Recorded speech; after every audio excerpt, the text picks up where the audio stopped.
Assalamu alaikum wa rahmatullah wa barakatuh, mes frères et sœurs.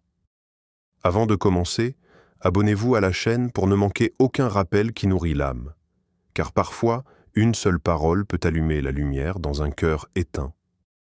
Aujourd'hui, nous allons parler d'une sourate. Pas n'importe laquelle. Une sourate que beaucoup lisent, mais peu ressentent vraiment. Une sourate qui, à elle seule, peut apporter la paix, la clarté, et même la solution à chaque épreuve de ta vie.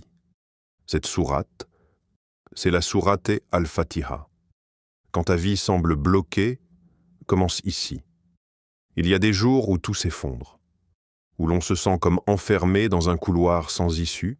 Tu regardes devant toi, silence.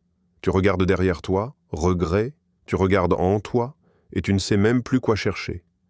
Mais si c'était justement là, dans cette impasse, que Dieu t'attendait? Et si le vrai commencement, c'était ce moment où tu n'as plus de force? On croit souvent que la solution viendra d'un changement extérieur. Mais Allah nous ramène à l'intérieur, là où les vraies portes s'ouvrent. Comme le révèle ce verset d'une puissance bouleversante, c'est toi, seul, que nous adorons, et c'est toi, seul, dont nous implorons le secours.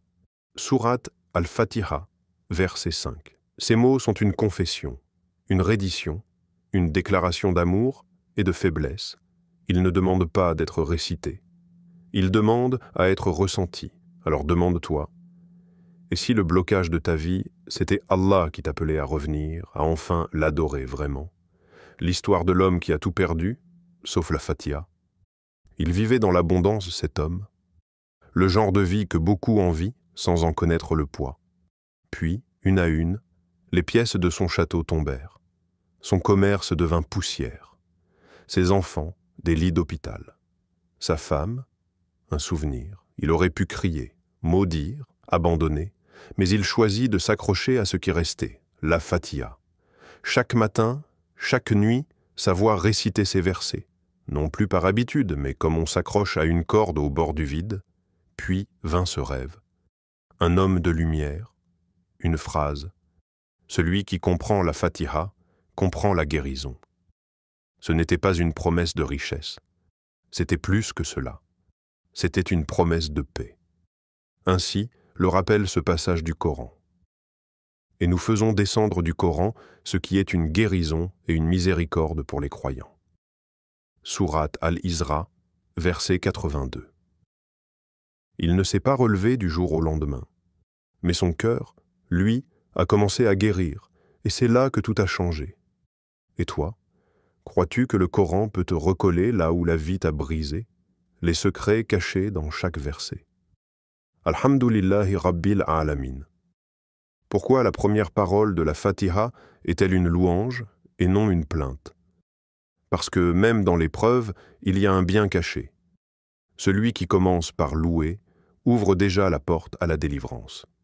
Car louer, c'est reconnaître. Reconnaître qu'Allah est toujours présent, même quand les larmes brouillent la vue. C'est dire merci. Non pas parce que tout va bien, mais parce qu'il est là, même quand tout va mal. Ar-Rahman Ar-Rahim, deux noms. Une seule essence, la miséricorde.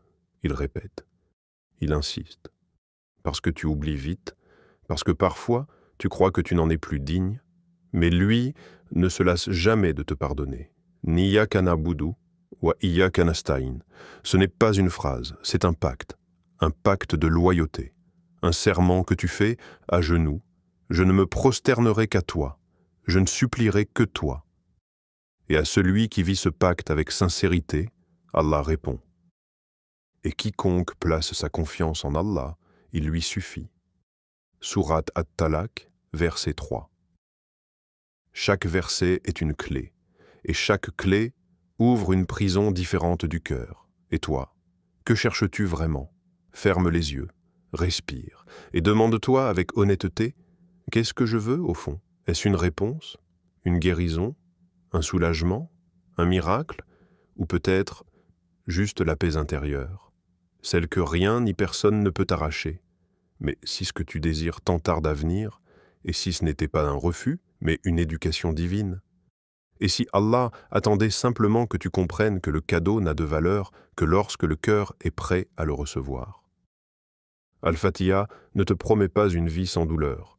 Elle t'invite à la traverser avec confiance. Guide-nous dans le droit chemin. Ce n'est pas une simple phrase, c'est un cri, une direction, une boussole pour l'âme égarée. Et chaque fois que tu la récites sincèrement, tu reviens chez toi.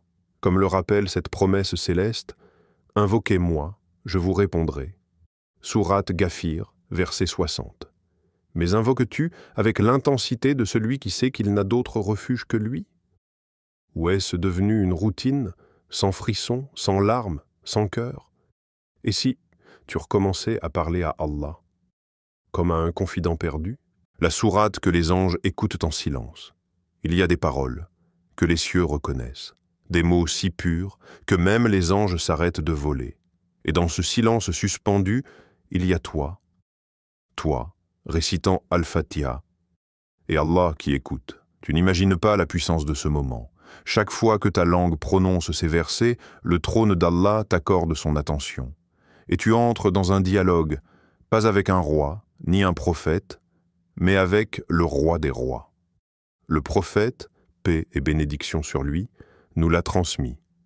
Dans un hadith Qudsi bouleversant, Allah dit « J'ai divisé la prière entre moi et mon serviteur en 2 parties, et mon serviteur aura ce qu'il demande. » Puis, à chaque verset, Allah répond, pas symboliquement, littéralement.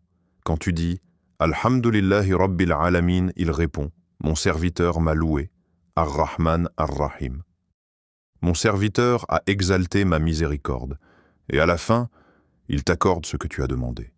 Comme ce rappel bouleversant du Coran, et ton Seigneur dit « Invoquez-moi, je vous répondrai. » Sourate Ghafir, verset 60. Alors dis-moi, comment réciteras-tu la Fatiha maintenant que tu sais que tu es écouté? La clé est dans tes mains, frères et sœurs. Ne sous-estimez jamais la puissance d'un verset. Ne passez plus jamais sur Al-Fatiha sans la vivre. La solution à tes problèmes n'est peut-être pas dans un miracle venu du ciel, mais dans ta manière de prononcer ces mots divins, avec un cœur brisé, mais confiant, avec des larmes, mais de l'espoir. Aujourd'hui, récite Al-Fatiha comme si ta vie en dépendait. Parce qu'en réalité, elle en dépend. Si cette vidéo a touché ton cœur, partage-la à quelqu'un qui a besoin d'entendre cela. Et n'oublie pas de t'abonner pour continuer ce voyage spirituel ensemble. Qu'Allah te guide, te guérisse et t'accorde sa lumière. Amin.